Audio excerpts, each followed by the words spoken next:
Buongiorno Americano. No, Americano? Something like that anyhow. I don't know that much Italian, but we're going to try. We're going to make pizzelles today, and it's very easy to make.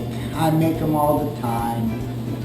By the way, I won second prize. No, I won first prize in a cookie contest. These are original Italian cookies. You take 7 eggs and you break them into a bowl, one at a time. One at a time, take your time, no shell.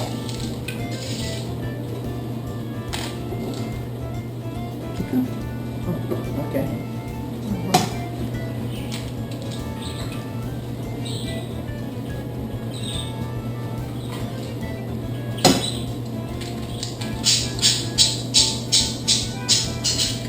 7 eggs.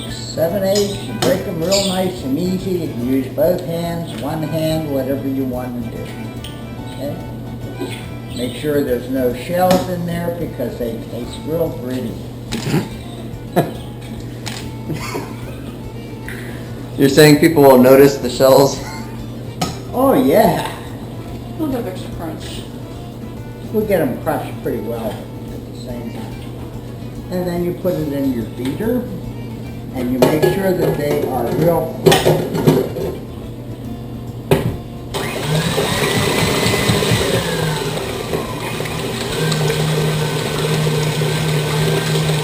And this usually takes about 5 minutes to really get them nice and fluffy before you start adding in the other ingredients.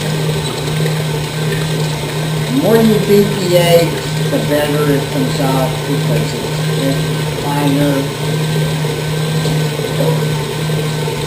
What are your other ingredients there? We're going to put the sugar in very shortly, which is 1 cup, 1 cup, you know what, overflowing. Vanilla, I use 2 tablespoons because the flavor brings out the taste. Flour, 2 cups, and 1 cup of oil. First you put the sugar, the flavoring, the oil, and then the flour. How did you learn to make pizzelles? I learned whenever I was 6 to 7 years old that my mother made me make pizzelles on a gas stove, one at a time. So they had gas stoves? Oh yeah, we had gas stoves, and it was one of the few in the neighborhood. And we would make, my dad made one iron that was made with a forge over where he used to work called Hubbard and Company. And it had a ball that fit perfectly on the top of the stove that when you put it on and turn it over to cook the other side, it was perfect. You did one at a time. When you did one batch of cookies, it used to take 4 or 5 hours.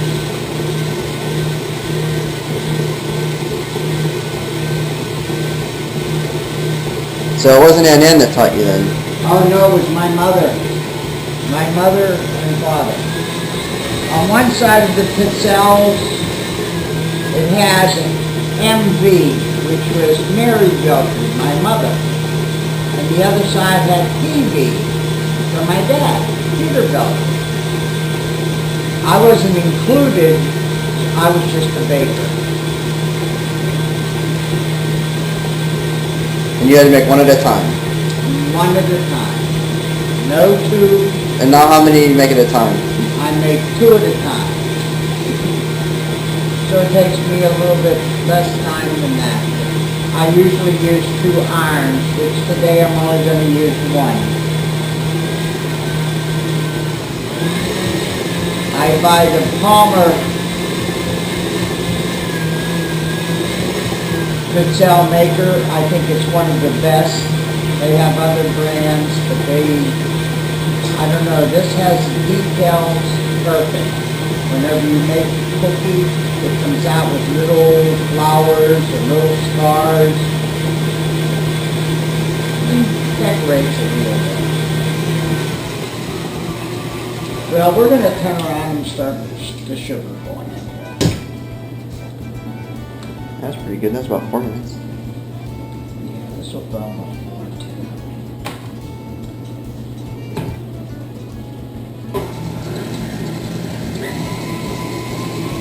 Now, you have to remember in the old days when you had a hand mixer, not even a hand mixer, a hand beater, that you had to hold up here and turn like a little, like a, Jack in the Box?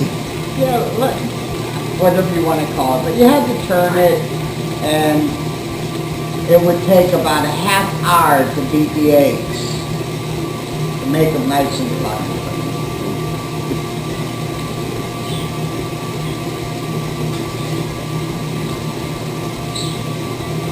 Now the vanilla I try to put in a little bit at a time.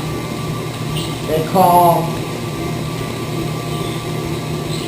for a couple drops so the flavoring gets added really nice. But with the KitchenAid, make sure you could add it all at one time.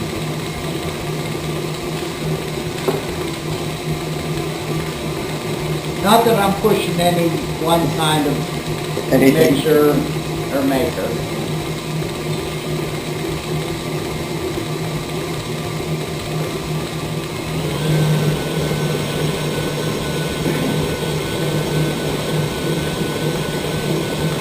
Have you shown anyone how to make pizzelles before this?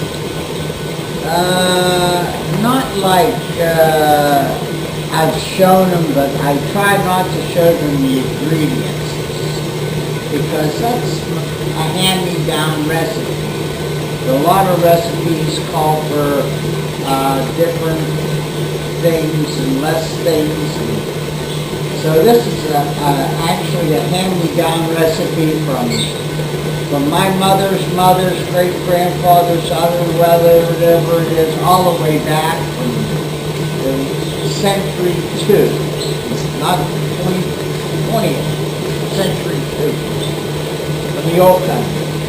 But in those days, they didn't have the electric irons like I had. They had their gas stoves, or they would cook them with stuff. Then they ate the shell. Then they ate the shell. All right, we're going to add the oil.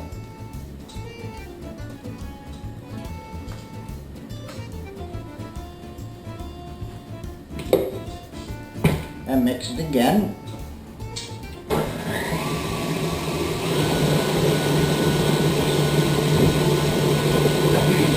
Now, it's time for a little bit of sip of coffee. I don't drink wine early in the morning. Being Italian, I'm lucky I can drink a bottle a day.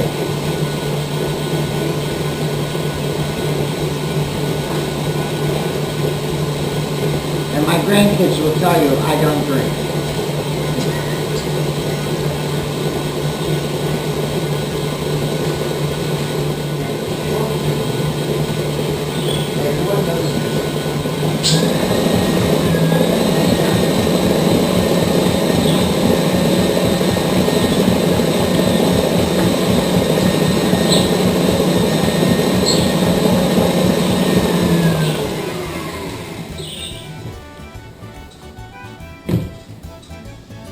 Now we're going to add the flour.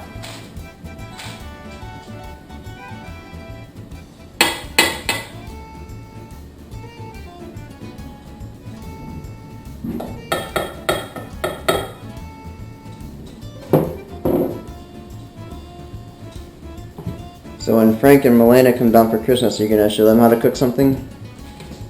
Milena wants us to teach her how to make lady lungs. Very, very, very tasty lady lungs.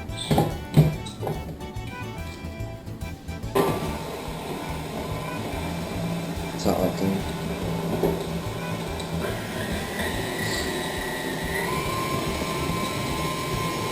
Put it in the iron, please. I have my assistant, my daughter, plug it in the Pizzelle iron so it will heat up while this is finishing.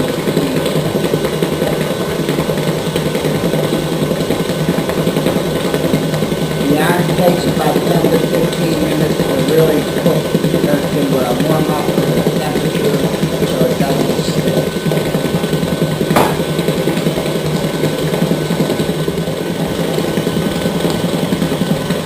Well, we're going to let that beat for a while, and I'm going to take a 5-minute break while this is mixing. I'll be back. Don't go away. Well, as you can see, we have stopped the mixing, and we're set up the electric Pizzelle iron, and it looks like it's ready to go. Now, what I usually do is I take a measuring spoon, I take a full, but then I go half. So it's a full tablespoon. They go about 3/4 of the dough, so it makes a nice size cookie.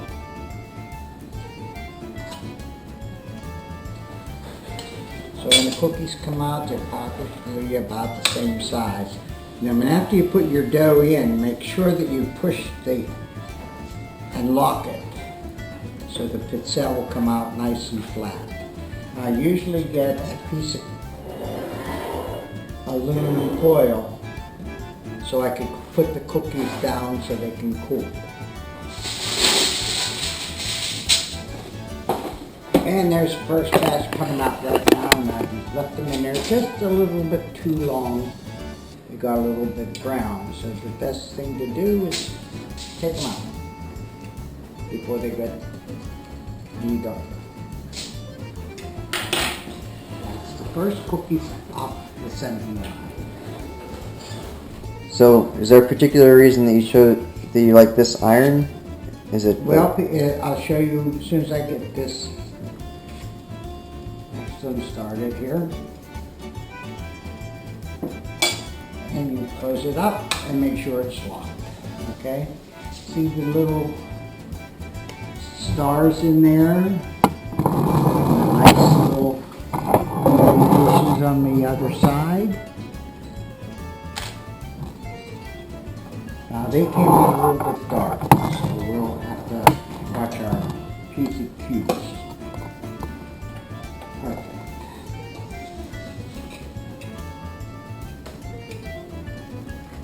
So they're pretty floppy when they first come out. Very hot. And floppy. Uh-huh. So as they cool, they get stiffer. They get stiffer and crunchy.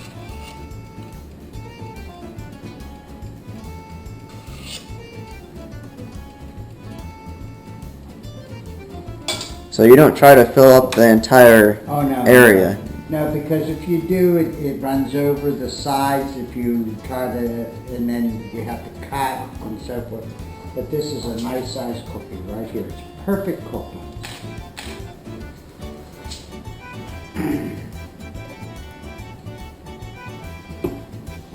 Now they say whenever the iron stops steaming, it's cooked. See, it's starting to stop. Okay, perfect cook.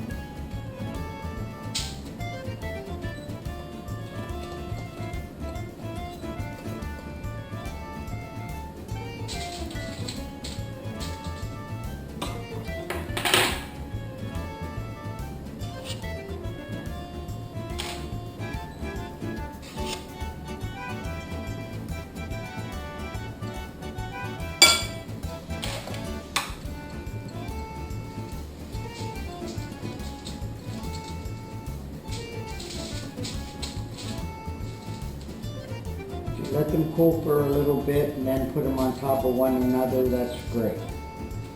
Because if you let them sit on the aluminum foil for a few seconds, that flattens them out, and they won't have a little wave in them or anything. Now, if we get 2 cups here, I'll show you how to make a little cup dessert that you fill up with. This, I'm going to make what you call a cup that you can fill up with ice cream, fruit of any kind, filled up, cream on top. Oh, delicious. And you wait until the steam slows down a little bit. You can't wait until it's completely done because it becomes too hard for cooking.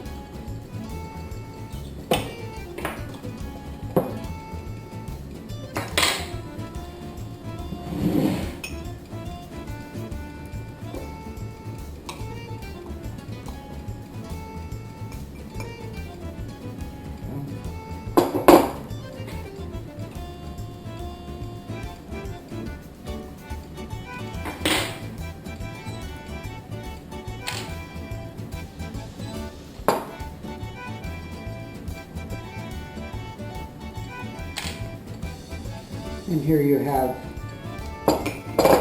Waffle. a waffle Waffle. fruit cake, or fruit bowl, I guess. Ice cream bowl, whatever. Isn't that perfect? Look at that.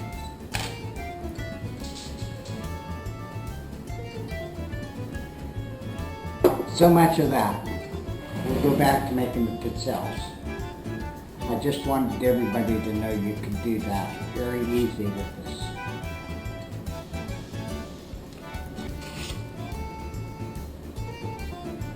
Like if you want to make a good impression on your mother-in-law, your father-in-law, your grandmother, grandfather, you want to make one of these, fill it up with ice cream, with pudding on the bottom, ice cream, whatever. Oh, delicious. So many ways you can do it. Use your own imagination.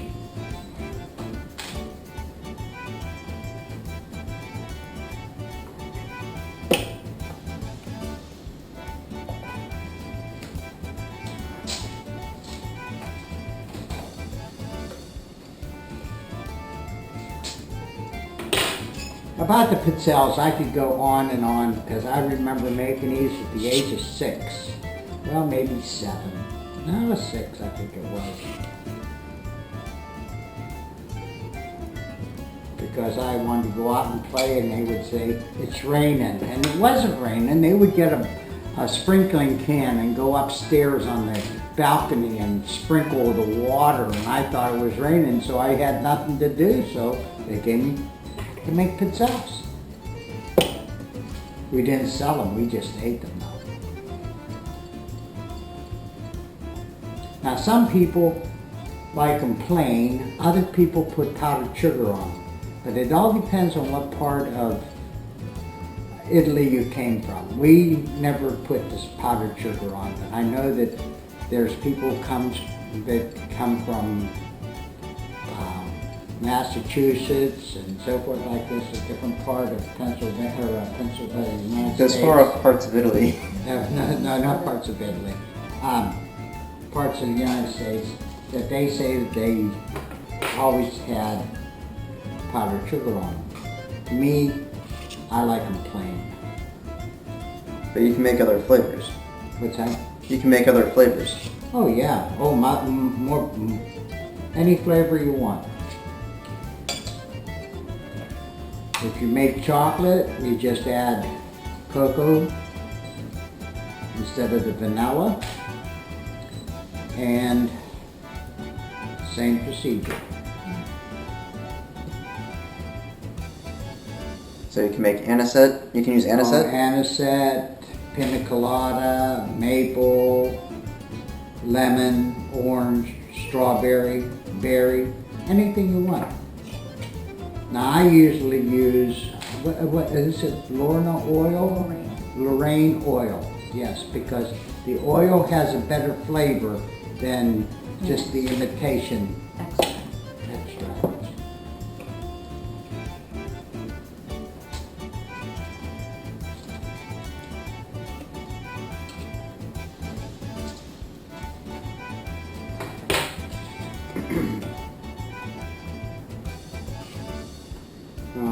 After this one, I'm going to have to wet my whistle.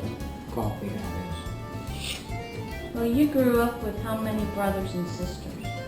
is. I had one sister that was a fabulous cook. She could make anything from cakes to cookies to waffles. And I was her protege because I watched her and became more enthused about cooking because the way she would do it. A pinch of this, a pinch of that. No measuring. Who would measure in those days? Oh, see, I put too much in of that one waffle and see what happened? It got real funny on the edge. See, it doesn't look like anything. It just looks, yeah. So you're trying to measure it so that you won't get that effect. Getting back to my sister, she had to be a good cook because she was the only one in the family that would help my mother. My brothers didn't help her, no way. But my sister, but then I came along and I started helping my mother and my sister. You were the youngest. I was the baby. I was spoiled brat.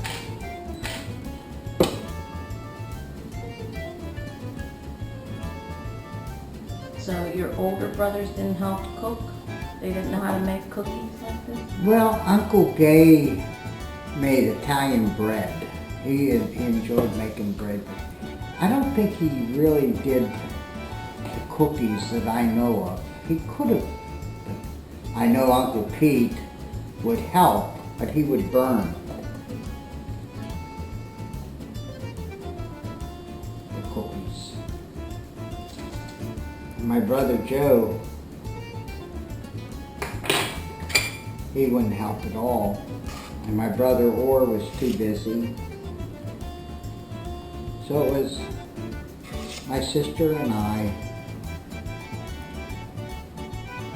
that did the cooking and the cookies. And my sister was a really good cook. That's one person I miss today because she could teach me more so than what I know about making cookies. Right? I just asked my daughter if I was right, and she said yes.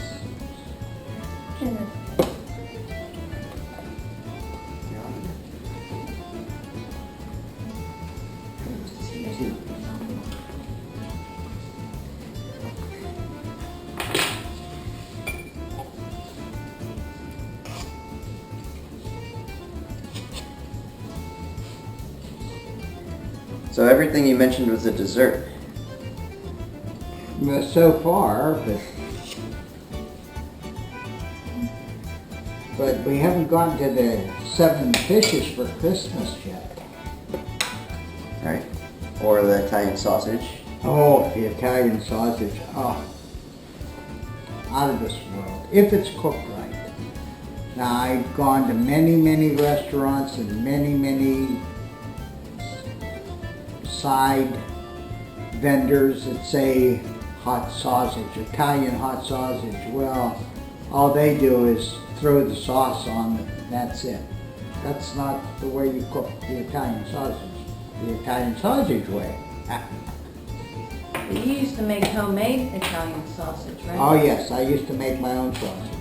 Did you slaughter the pigs? Well, the pigs would be slaughtered.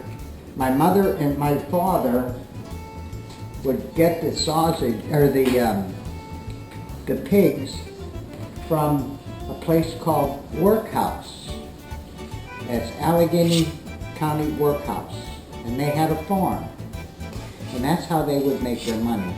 They would raise pigs and so forth like this, and vegetables. And we used to go there and we used to get a pig every year.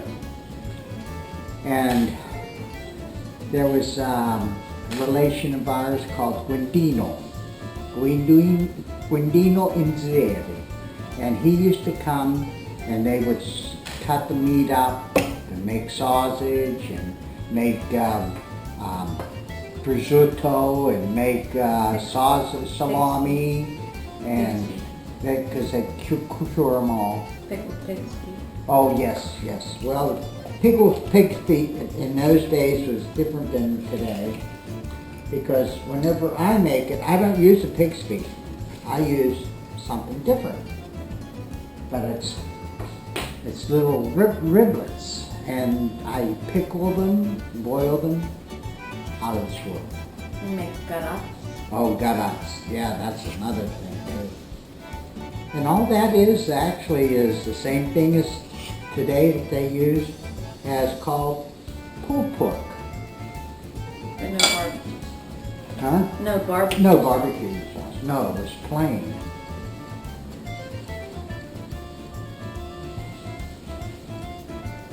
I think we're going to be here for about an hour, because that's about as long as it takes, but this is about all you, I'm just showing how much is left. see, that's as much as good. Okay. So it would take an hour, so we're just going to knock this off and say so long to everybody. And if you like, give me a call, okay? And we'll make sure that you get the recipe. Next time we're gonna do Lady Locks. Lady Locks next time? Well, maybe something before Lady Locks. Okay. But the Lady Locks are in the forecast, okay? Another thing we have to make, though, is a few dishes for Easter, or for Christmas Eve. Christmas Eve. For Christmas Eve. Yeah. That's next coming, right? Yeah. And we have to make the anchovy spaghetti. Oh, out of this world. Oh, you couldn't ask for a nicer spaghetti than anchovy and spaghetti. Okay, so I'm going to say so long to my nieces and nephews and cousins and aunts and arrivederci, and don't forget kumbari. Okay, see you later. Bye-bye.